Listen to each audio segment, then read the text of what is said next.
Olá, boa noite a todos. Hoje é um dia muito especial para mim. Essa está sendo a minha primeira live solo. E eu faço bastante lives, mas atendendo a pedidos, a tantas solicitações de mães, de terapeutas, de colegas. Oi, Érica, seja bem-vinda! Oi, Isabela, seja bem-vinda também. Juliana, tudo bem, Juliana? Quanto fono bacana! Sejam todas bem-vindas! Eu quero que vocês todos sejam muito bem-vindos nessa primeira live solo. É engraçado, né? Porque eu sempre faço muita live convidando várias pessoas, mas eu nunca tinha feito sozinha. E aí, várias pessoas, Eliane, faz uma live, fala um pouquinho da alergia, conta um pouquinho desse seu trabalho. E aí eu resolvi aceitar esse desafio, né? Os desafios nos fazem crescer. Oi, quanta gente! Oi, Karina! Seja bem-vinda! Minha querida chefe também tá aqui, Dani. E hoje a gente vai bater um papo. A gente vai bater um papo sobre alergia alimentar, além dos desafios fonoaudiológicos, né? Oi, Fran! Seja bem-vinda, Franciele! Puxa, que bom você aqui!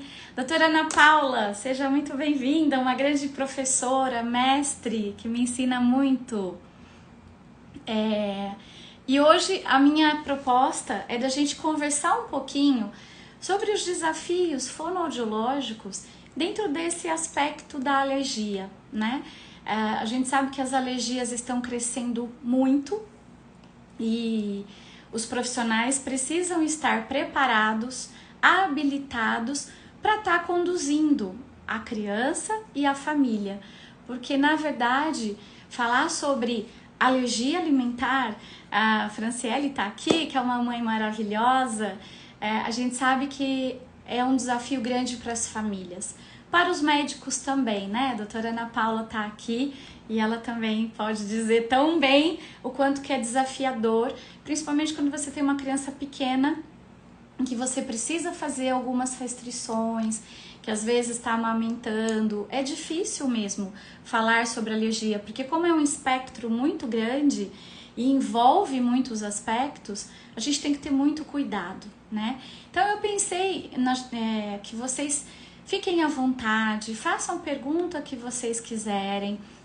Às vezes, o óbvio é necessário a gente conversar, né? Sendo assim, podem fazer a pergunta que vocês quiserem. Se eu puder responder, se eu souber responder, com certeza eu vou responder com muita alegria, né?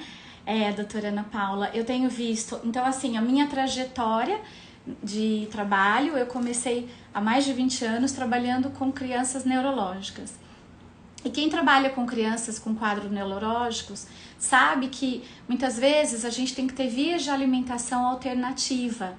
Oi, Rebeca, querida, seja bem-vinda.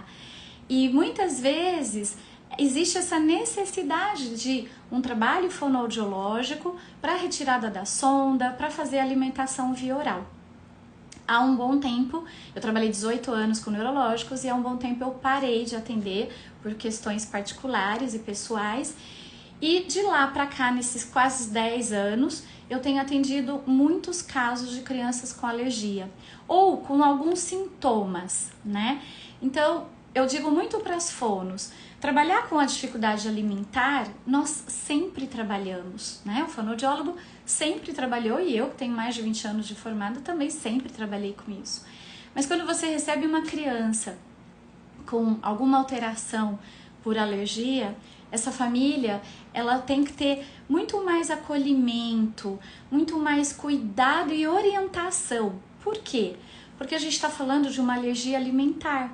Se eu pensar que o alimento é a base do desenvolvimento da vida dessa criança, é muito natural que essa mãe tenha medo de ofertar. Por quê? Porque em algum momento ela também já viveu que a criança comeu alguma coisa, ficou toda empipocada, ela teve diarreia, ela teve vômito, ela pode ter tido uma problema na pele. Então, é natural que essa mãe tenha medo, né? E mãe quer sempre fazer o melhor, ofertar o melhor para o seu filho. E eu acho que cabe a nós, fonoaudiólogos, os médicos, os pediatras, os imunologistas, os gastros, que estamos acompanhando essa criança com uma hipótese diagnóstica de uma alergia, ou já com a alergia confirmada, que a gente tenha mais atenção no sentido de orientar realmente essa família. Oi, Naira, seja muito bem-vinda, estou muito feliz com grandes amigas que estão aqui, muito feliz, porque é isso, quanto mais a gente falar, né? Quem me introduziu na questão da alergia alimentar foi um paciente que eu comecei a atender bebezinho, e com 1 ano e 7 meses ou 6 meses, ele teve uma anafilaxia. E aí, quando eu ouvi, eu falei, gente, o que é anafilaxia, né? Principalmente se tratando de uma questão alimentar.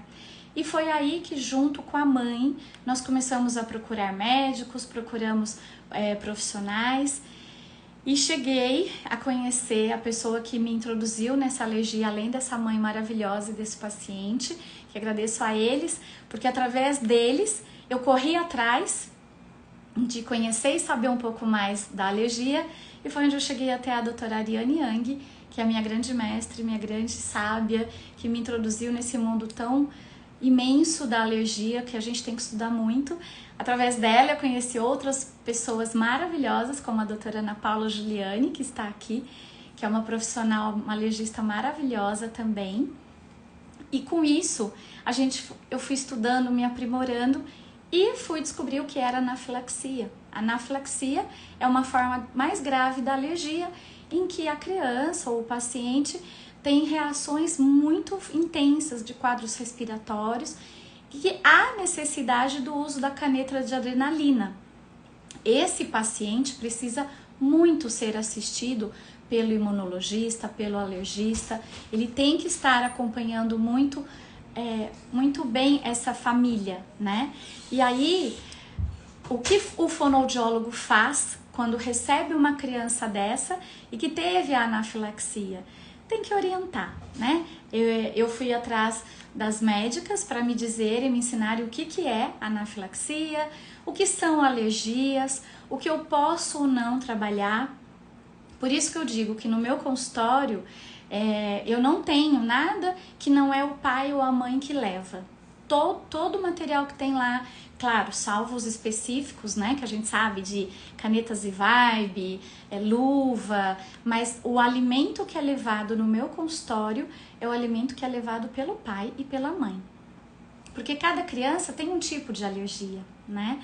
Então, se eu começar lá atrás, como que eu fui emergindo nesse mundo aí da alergia? Primeira coisa foi eu saber trabalhar com a alimentação. O que a fono trabalha com a alimentação? Quais são os aspectos? Então, a gente trabalha mastigação, sucção, deglutição, coordenação, sucção, respiração, deglutição. Esses são os aspectos que nós trabalhamos. E quando que a gente pode começar a trabalhar isso? Na amamentação, né?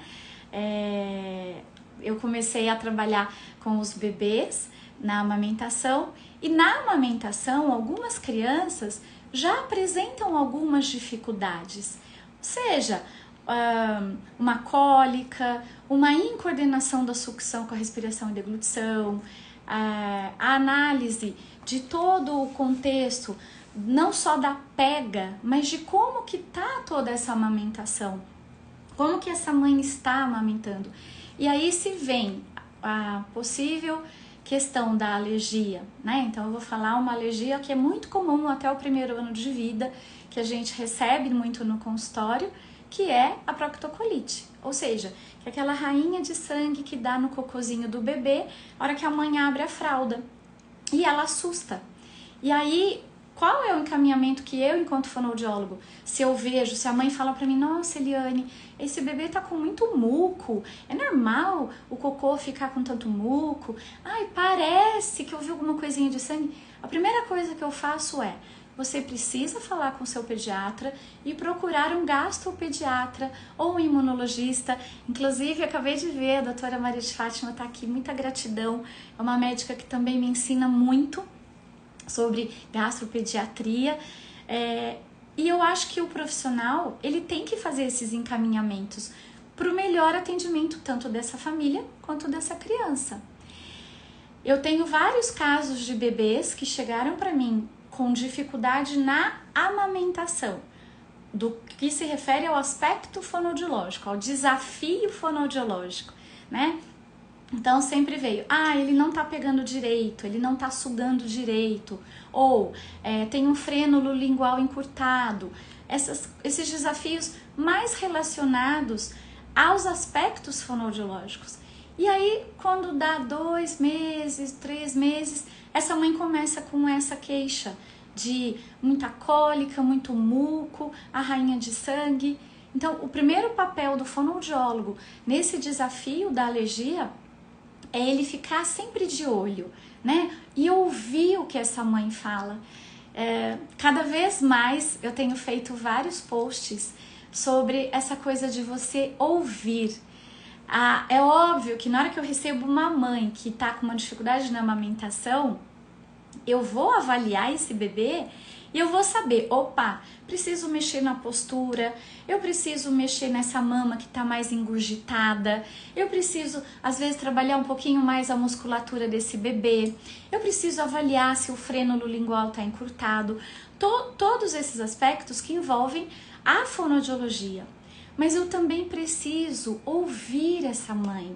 Olha, ele fica 1 hora no meu peito, ele não tá ganhando peso.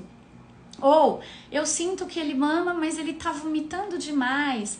Existe o refluxo fisiológico, sim, que é diferente da doença do refluxo, mas ouvir mais as queixas. Porque às vezes eu, enquanto fonoaudióloga, eu tô tão ligada em arrumar a boquinha do peixe, e não ter covinha, e não fazer o barulhinho, e só que eu esqueço desse aspecto todo da alimentação, que não é só essa boquinha nesse peito.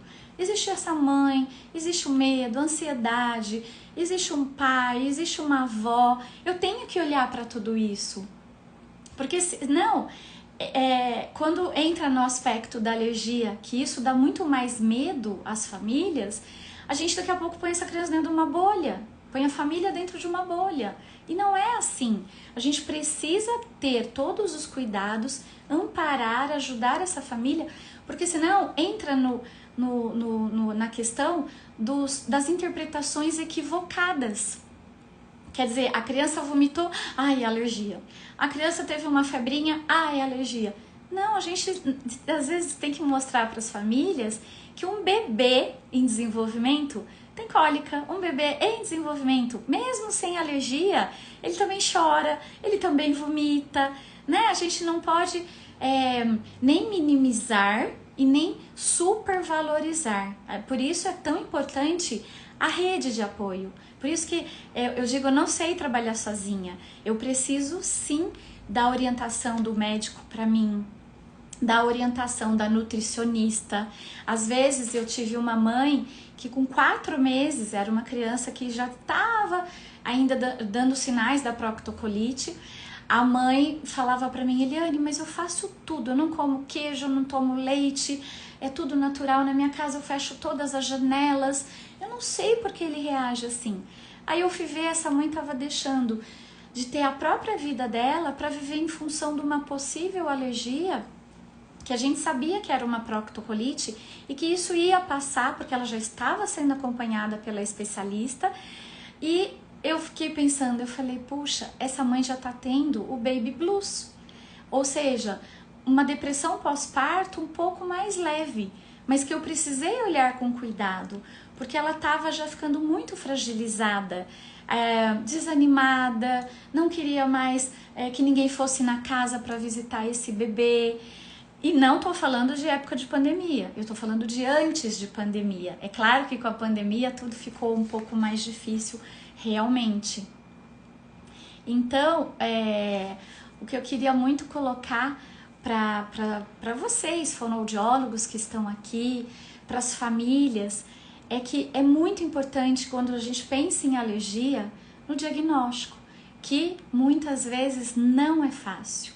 Então, o papel do fonoaudiólogo, né, nessa alergia alimentar, além dos desafios fonoaudiológicos, é auxiliar no diagnóstico, né? Então, quais são os maiores alergênicos que a gente vai encontrar na vida das nossas crianças? Porque eu atendo apenas crianças, eu não atendo adulto. Então, leite, ovo, soja e trigo. Daí também tem amendoim, frutos do mar, peixe e castanhas. Mas o que a gente mais vai ver no consultório fonoaudiológico, que os médicos vão encaminhar pra gente, que a gente vai estar recebendo, são crianças com refluxo ou com a doença do refluxo, alergia à proteína ao leite da vaca, uma proctocolite e esofagite eosinofílica. E aí, qual é o papel do fonoaudiólogo em cada uma dessas alterações, né? A alimentação sempre envolve um contexto muito maior do que você só mastigar e engolir. Se eu penso que como fonoaudióloga eu vou trabalhar com essa criança só o aspecto técnico, só o aspecto mecânico, eu estou equivocada. Eu não posso. Eu tenho que trabalhar muito mais do que isso, né? Eu tô lendo uma mensagem aqui da doutora Maria de Fátima, que linda. Oh, meu Deus, quanto carinho, eu agradeço tanto.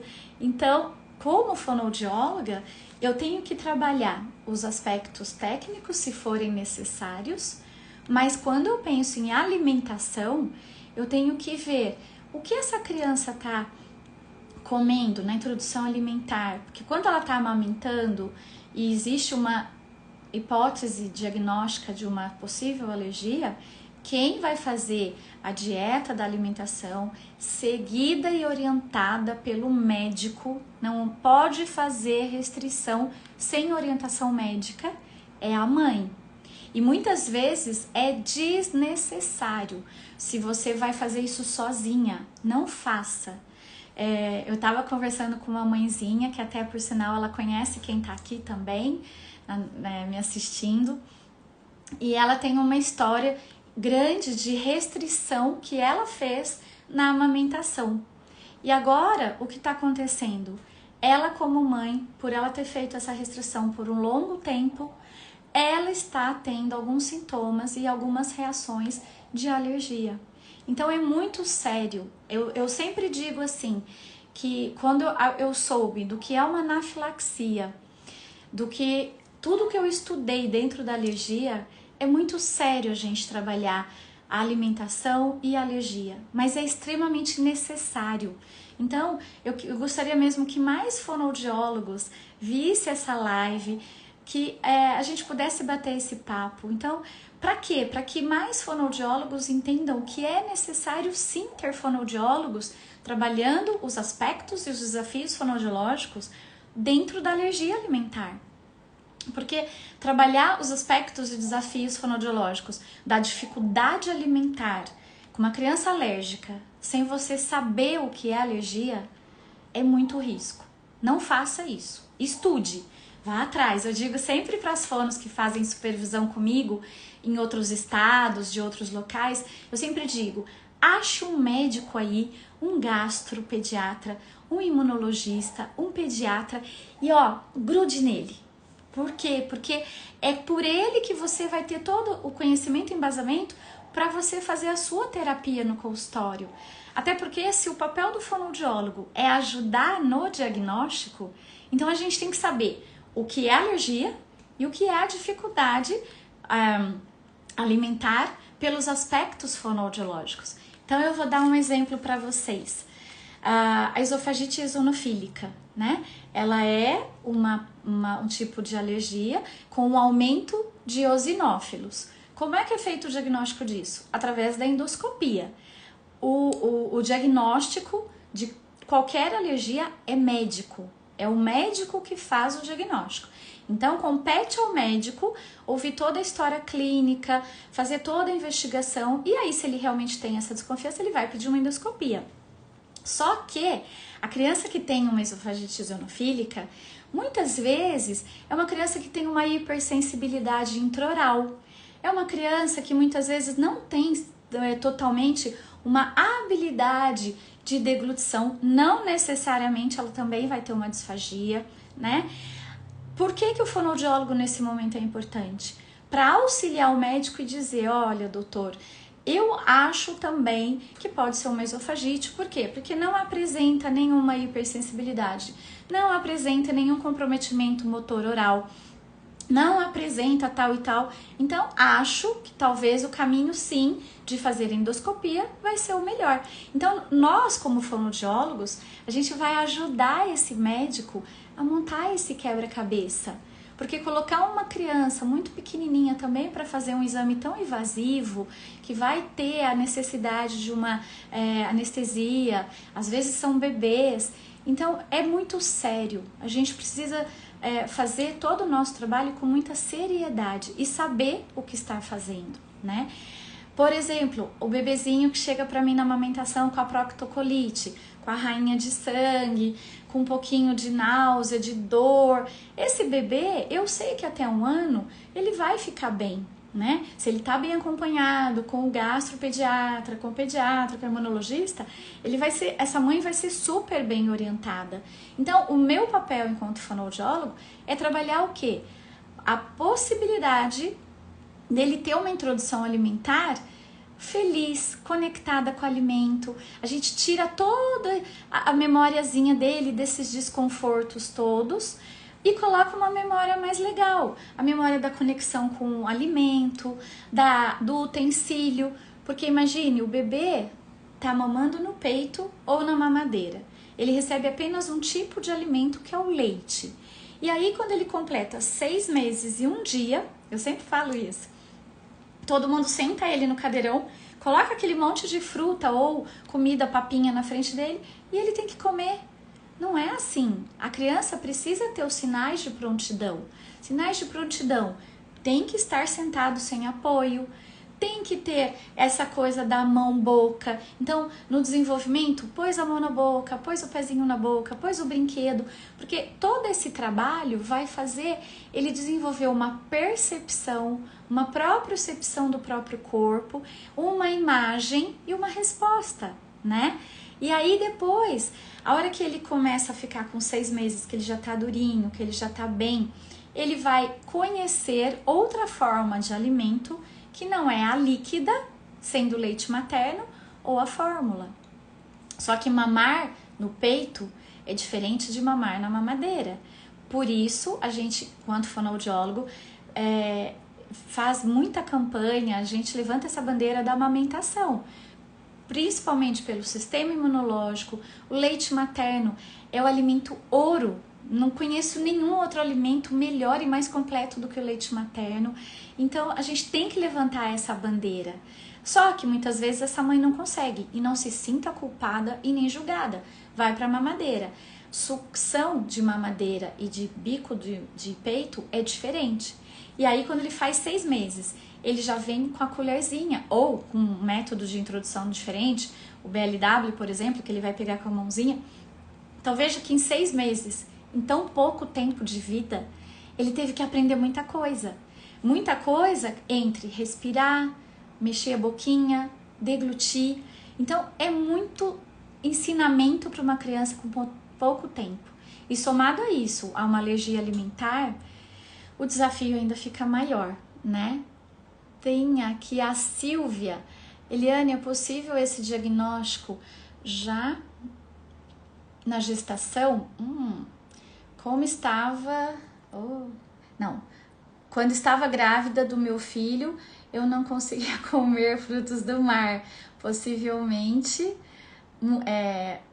passava muito mal. Descobri que ele tem alergia a frutos do mar com 18 meses. Oi, Silvia!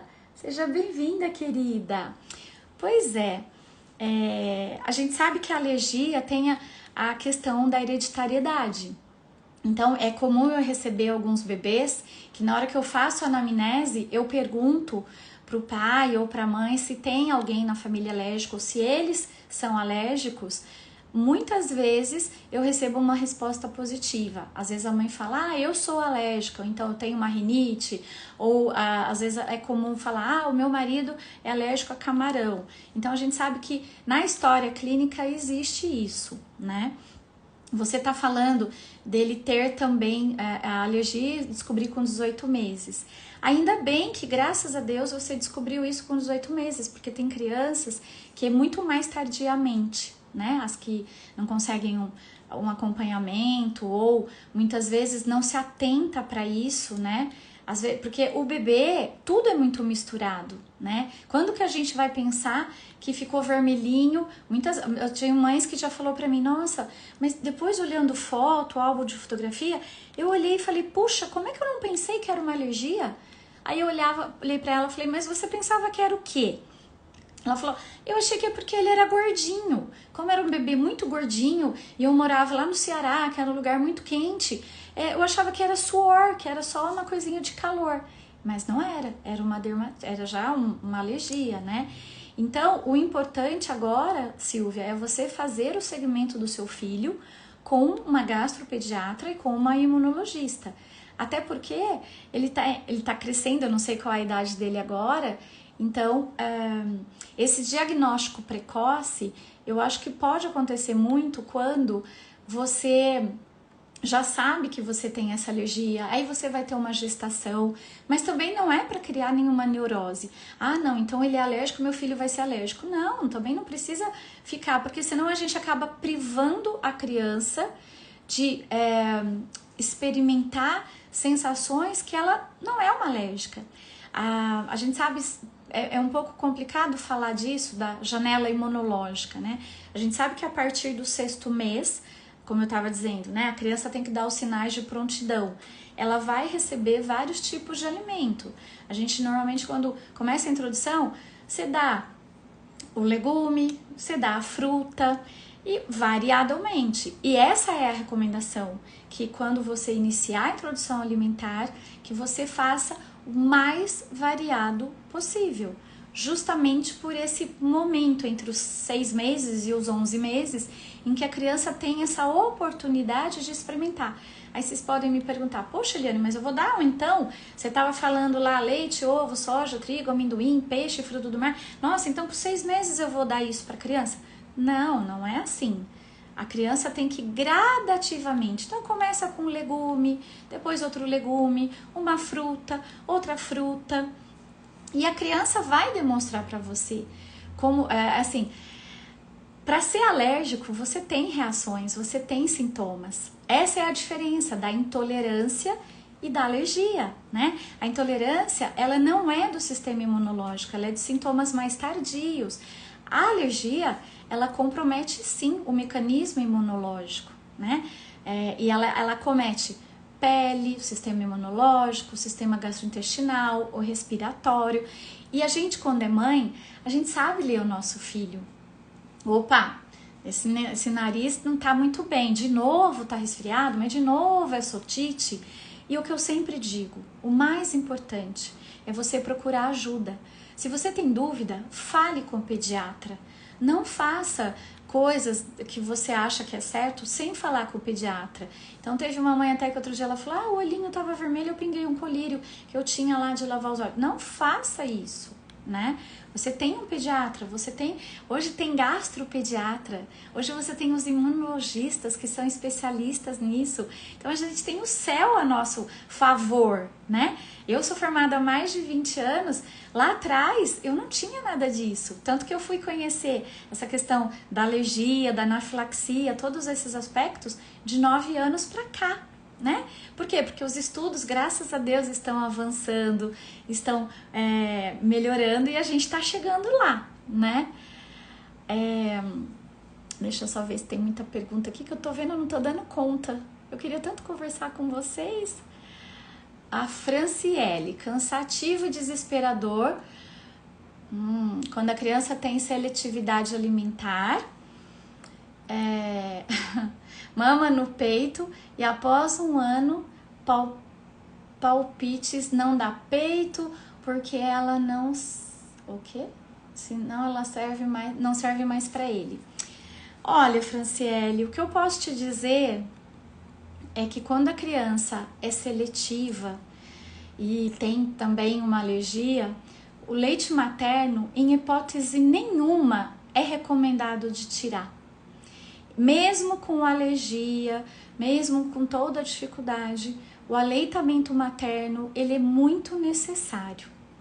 A gente não recomenda tirar o leite materno por uma possível alergia, nada disso. Por isso eu falei lá atrás, o acompanhamento desta mãe é fundamental pelo médico, não só da criança. Ele tem mais de um ano, né? Após um ano. O Ministério da Saúde, a Organização Mundial de Saúde, preconiza que a gente faça o aleitamento materno exclusivo até 6 meses e que ele possa prorrogar até 2 anos. Então, se o seu filho quer mamar, se você tem leite, se você tem essa questão da alergia e você está sendo orientada e você quer continuar amamentando, eu acho que nesse momento você tem que conversar com esse médico, ver o que você quer, o que é possível, e aí sim, realmente avaliar se está sendo prejudicial ou não. Porque palpite, todo mundo dá palpite. O que todo mundo gosta sempre de fazer é dar palpite. Mas eu sempre digo assim, quem é o melhor profissional para te dar esse palpite? É o médico. Então conversa com o médico, né? Ele com certeza vai poder te dar boas informações.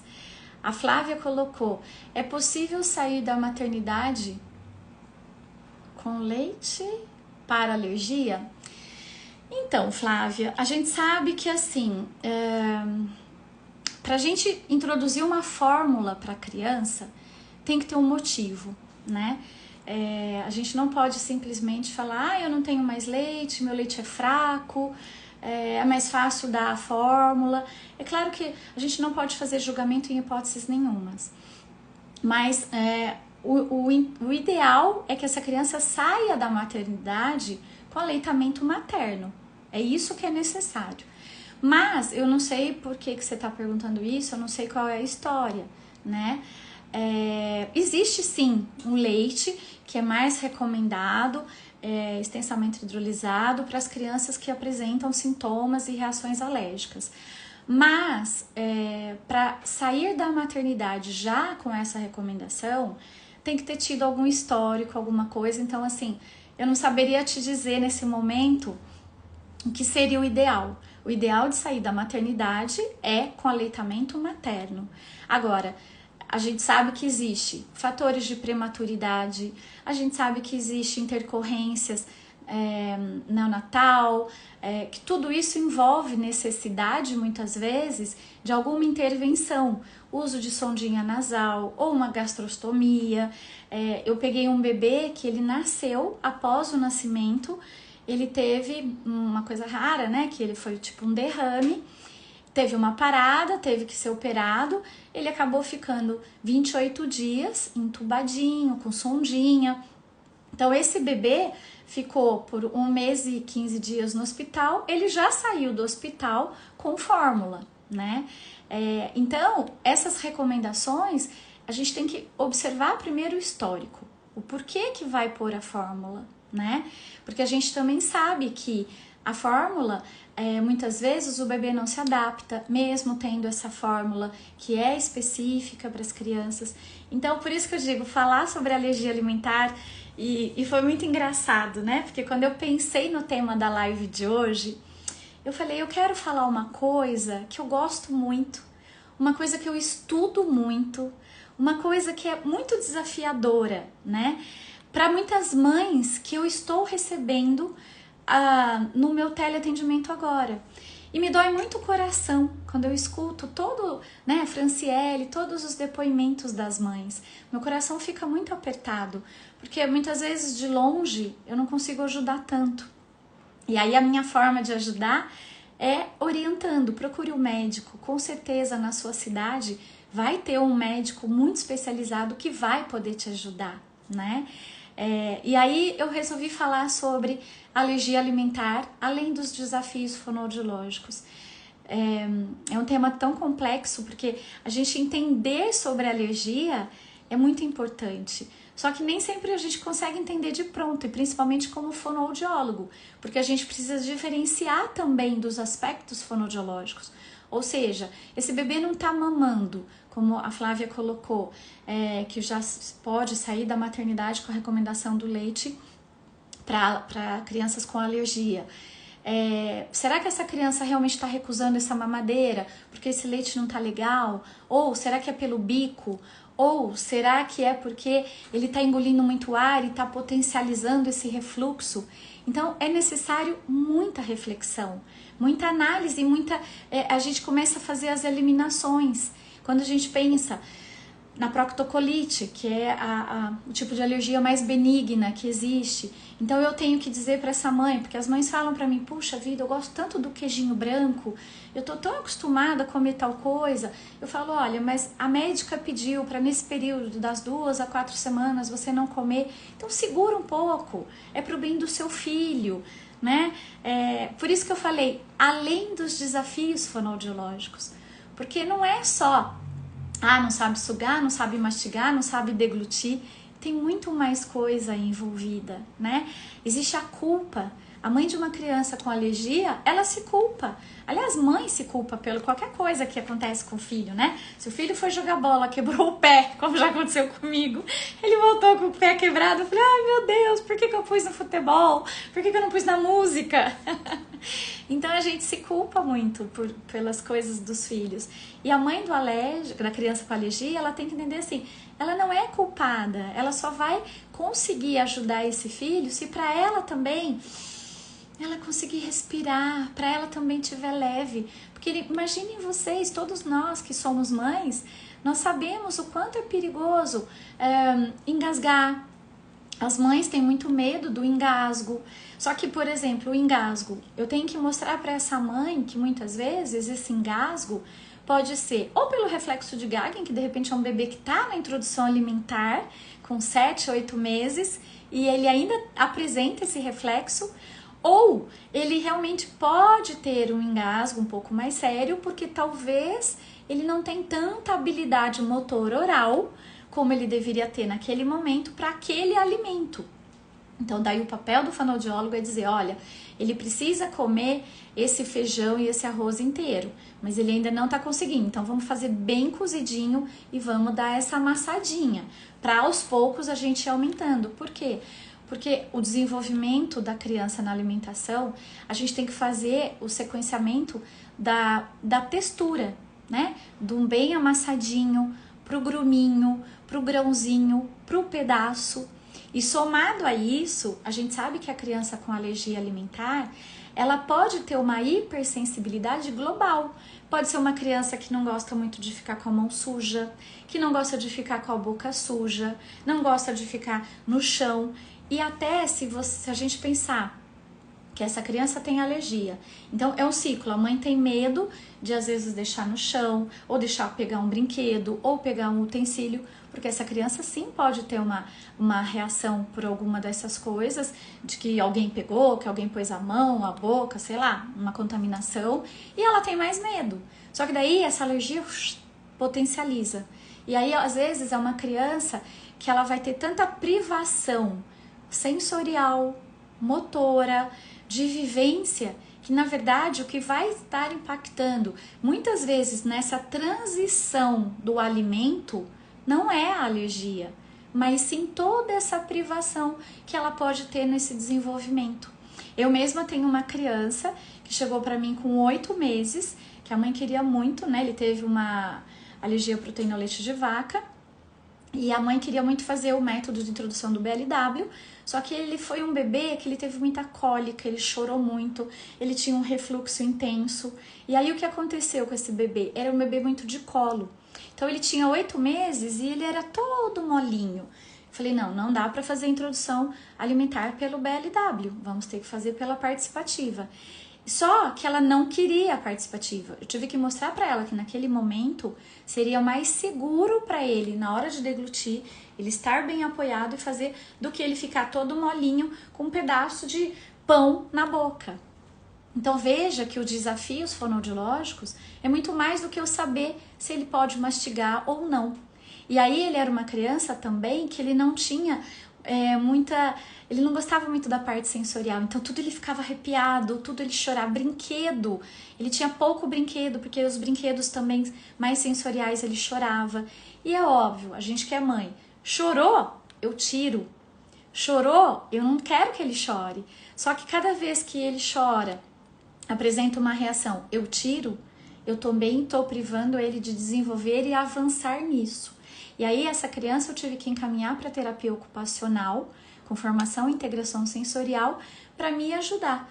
Porque eu precisava caminhar na transição da textura, da temperatura do alimento, porque ele só comia tudo muito aquecidinho, nada que fosse temperatura ambiente ou gelado, ele não aceitava.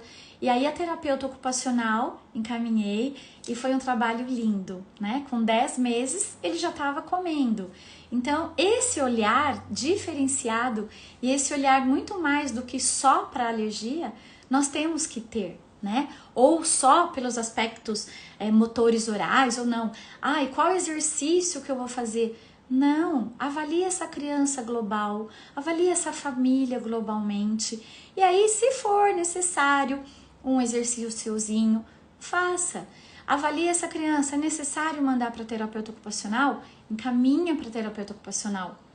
Eu recebi um outro bebê também, que estava já com quase 6 meses, ele não sustentava nem o pescoço, porque eles eram de outra nacionalidade, mudaram de vários países e quando chegou no Brasil, chegaram junto com a pandemia, com muito medo, tal, foi um bebê muito de colo, e a mãe falou, Eliane, eu fiquei assim, falei, gente, como assim, ele mal sustenta tudo isso? Pensei até numa possível síndrome, mandei para o neurologista, encaminhei para a fisioterapeuta, e foi incrível, porque em 3 sessões de fisioterapia, esse menino era outra criança. E aí sim, eu consegui trabalhar os aspectos da alimentação alimentar, da introdução alimentar, né? A doutora Ana Paula, essa questão vem de um estudo e recomendação já super ultrapassada sobre prevenção primária de alergia ao leite. Exatamente, doutora Ana Paula. Não temos mais feito isso. Exatamente. A gente precisa fazer a introdução desse alimento. A gente precisa pensar na alergia, em dar oportunidades para essa criança conhecer. Até porque, como que eu vou saber se ela também não tem uma dificuldade sensorial, motor oral, se eu não apresento esse alimento para ela, né? Gente, quanta coisa, não tô dando conta. Que delícia! E quanta fono gostosa! O que é participativa, Kátia? Existe na introdução alimentar alguns métodos. Então, existe o BLW, que é um método de introdução alimentar, em que você oferta o alimento para a criança na forma natural, com determinados cortes, né? Então, em pedaços grandes, então, uma vagem mais compridinha, a cenoura, a banana, você pega a banana, você deixa uma parte com casca, outra sem casca, para que essa criança possa pegar esse alimento e naturalmente trazer até a boca. Existe o método participativa, que é essa que você está perguntando, que é o método em que eu coloco a papinha, né, a comidinha na frente da criança, para que ela também possa usar a colher, e eu também vou ofertando com a minha colher, né, com a colher que eu coloco na boca da criança, e de repente nesse prato, ela também pode ter um brócolis inteiro, ela pode ter um pedacinho de abóbora, que ela pode decidir se ela quer comer com a colher ou com a própria mãozinha, né? É isso que a gente chama de método participativo. E o tradicional é aquele da papinha. Hoje a recomendação é que não bata no liquidificador, que essa criança receba esse alimento bem amassadinho, porque às vezes, equivocadamente,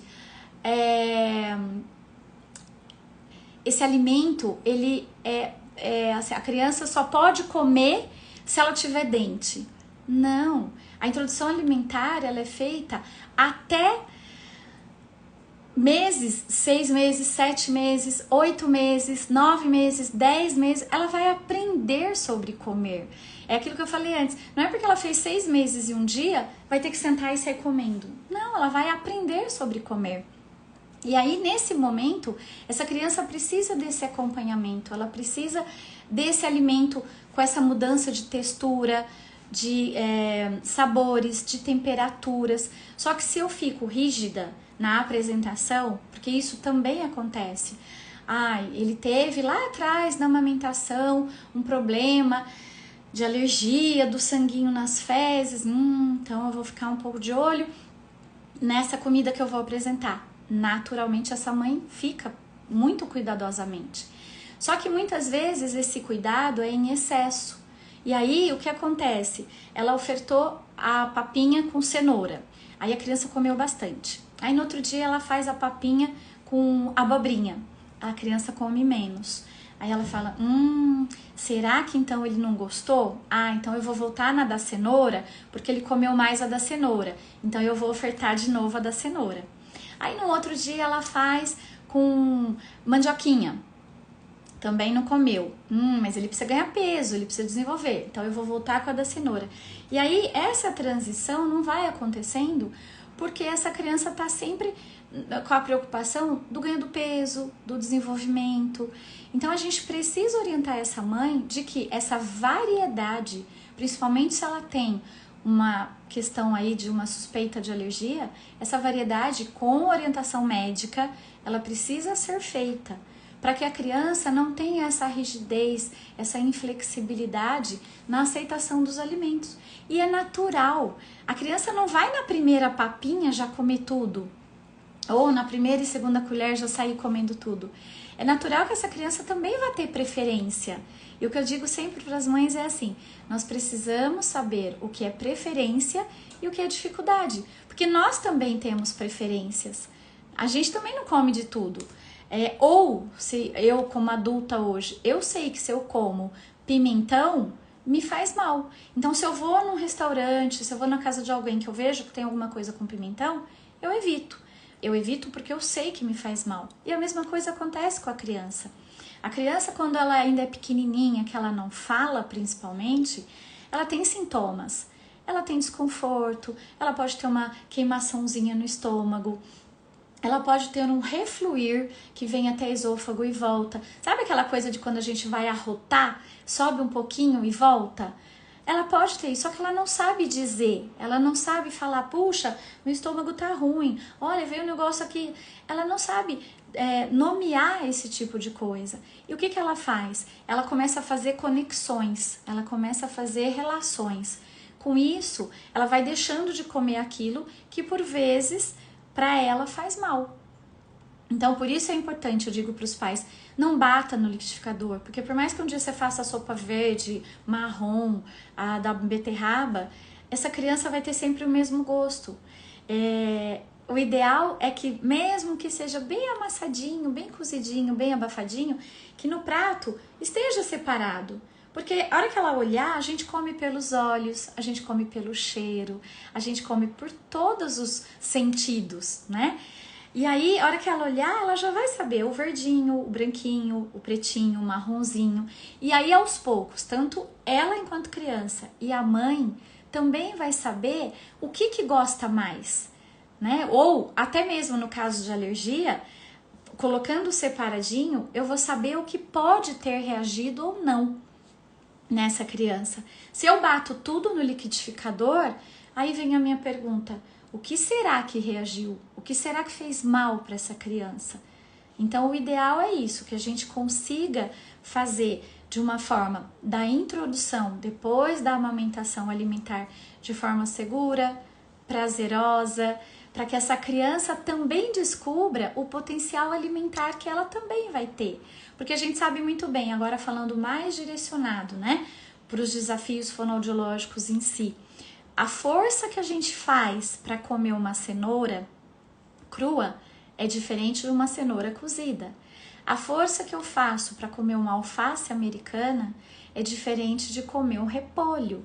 Então, nessa situação toda, a gente precisa, através das experiências, que essa criança comece a entender qual é o movimento que eu tenho que fazer na minha boca. Por que essa comida está mais quente? Por que a sobremesa é mais fresca, a fruta natural, né? Isso tudo é aprendizado sobre alimentar e não tem regra. Eu sempre digo assim, às vezes quando eu dou alguma supervisão, alguma mentoria, as fonos perguntam para mim, Eliane, tá, mas qual é o passo a passo que eu vou seguir? O passo que eu sempre digo para as fonoaudiólogas é assim, o seu passo a passo é você fazer uma boa anamnese, uma anamnese muito minuciosa, colhendo todos os dados, fazer uma avaliação, sim, dos aspectos globais dessa criança, enquanto criança, né, do aspecto sensorial, do motor, do neurológico, do cognitivo, do motor oral, né, das habilidades orais que essa criança tem. E aí sim, se essa criança tem essa possível alergia, encaminhar. Se ela já veio encaminhada do médico para você, é muito mais fácil. A gente começa a entrar em contato com esse pediatra, com o gastropediatra, com o imunologista e tirar todas as dúvidas. E aí sim, junto ao médico, fazer esse passo a passo da alimentação, né? Muitas vezes, junto à nutricionista, a nutricionista é fundamental no nosso trabalho, a psicóloga, a terapeuta ocupacional. Então, trabalhar com uma criança com desafio alérgico ou de seletividade alimentar, nós precisamos ter uma rede de apoio, né? A Cristina, os aspectos sensoriais estão super ligados às dificuldades alimentares. TO e fono andam juntos. Perfeito, Cris. É isso mesmo. É o que eu acabei de falar. Precisa muito. TO e fono, eu não sei trabalhar sem terapeuta ocupacional. É assim, é muito rico. Até porque, enquanto fonoaudiólogo, se eu tenho uma terapeuta ocupacional que vai trabalhar os aspectos sensoriais, eu consigo, deslanchar na textura, na forma do alimento, na forma da apresentação. Então, assim, é super importante, né? O terapeuta ocupacional. É rico demais. É um trabalho que tem a integração, mas fica tudo dirigido, né? E o que é mais legal é que um aprende com o outro. Eu aprendo muito com o terapeuta ocupacional. Assim como eu aprendi muito com os médicos, eu aprendo muito com o psicólogo, com o nutricionista. Então, eu digo assim, eu só não faço faculdade de nutrição porque agora eu já tô velha para isso, mas quando eu preciso, eu tenho nutricionistas maravilhosas que me orientam em muitas coisas. E essa troca que você falou, sabe, Cris? Por exemplo, eu já tive nutricionista que falou assim, Eliane, eu preciso muito que ele coma o milho, essa coisa do abocanhar, do pegar, da textura, tal. Só que na minha avaliação, essa criança ainda não está pronta para esse tipo de mordida. Então a gente começa o trabalho da apresentação, desse milho mais picado, e isso eu faço um ajuste junto com a nutricionista. E daí em pouco tempo essa criança já está comendo a espiga de milho, tanto pela necessidade do que a nutricionista precisa, quanto pela minha necessidade de desenvolver essa habilidade motor oral. Perfeito que você colocou. A Flávia coloca, importante sempre que a introdução alimentar comece na primeira fase preparatória. É isso mesmo, Flávia, é isso mesmo. Falar de introdução alimentar é uma coisa tão importante porque é através desse momento da introdução alimentar que ela vai carregar tudo para o resto da vida dela. Então, se ela é muito privada sensorialmente, ela vai demorar mais para desmistificar toda essa dificuldade. Eu vejo sempre aquele programa do Claude, o chato para comer. Eu mesmo já vi vários relatos lá em que eu penso, possivelmente essa pessoa que está ali, ele não é um chato para comer. Em algum momento da vida dele, do desenvolvimento alimentar dele, ele não teve uma experiência boa. E isso foi andando, foi levando, né? Então, assim, o que eu queria deixar de recadinho para vocês que estão aqui, porque eu tô vendo que falta 3 minutos, já passou e eu nem percebi, que os fonoaudiólogos abracem todos esses médicos, nutricionistas, terapeutas ocupacionais, psicólogos. Eu não consigo trabalhar alergia e desafios alimentares sem essa rede de apoio, né? Eu acho que um tem muito a contribuir com o outro, muito, muito. E o principal é a gente acolher essa família, é a gente acolher essa mãe, tirar toda a culpa, tirar todos os medos e dizer assim, ó, estamos todos juntos e juntos vamos caminhar, né? É um caminhar, é uma ponte, é uma travessia. E se todo mundo tá junto, a gente vai conseguir fazer uma boa travessia, né? Com desafios, sim, mas de uma forma muito respeitosa, muito coerente, muito crítica e de uma forma olhando para o ser humano, não olhando só para a doença, só para a dificuldade, olhando para o ser humano, né? Então eu espero ter ajudado um pouquinho. Essa live para mim foi muito desafiadora, porque falar de um tema tão desafiador foi grandioso isso para mim. Eu fiquei muito feliz de ver tanta gente gostosa, tanta gente boa, tantas amigas, né? Tantas parceiras, tantas médicas que me ensinaram muito, que eu tenho muita gratidão, nutricionistas. Então, assim, eu fiquei muito feliz, né? Foi melhor do que eu imaginei, porque eu sempre faço live entrevistando, né? É muito gostoso. A gente chama, né, a live collab. Fazer a live sozinha também para mim foi muito gostoso, porque cada vez que eu olhava para o nominho de alguém que estava aqui, alguém querido, as mães que eu vi que tinham mães minhas aqui, né, a Gigi, a Thaís, tem várias mães aqui, né, a Franciele. Então, que vocês se sintam acolhidas e eu estou à disposição. Quem quiser conversar comigo no direct, mandar dúvida, eu tô aqui, né, à disposição. Vocês sabem que eu sou uma pessoa muito disponível. Eu me dedico e estudo muito para cada vez mais fazer um bom trabalho. Eu uso as lives para levar boas informações para as pessoas. Então, eu espero ter contribuído nessa live de hoje um pouquinho para um bate-papo sobre isso, sobre introdução alimentar, sobre alergia, né? A live não é uma aula, a live é um bate-papo, é uma conversa. E espero ter ajudado um pouquinho vocês. E mais lives virão.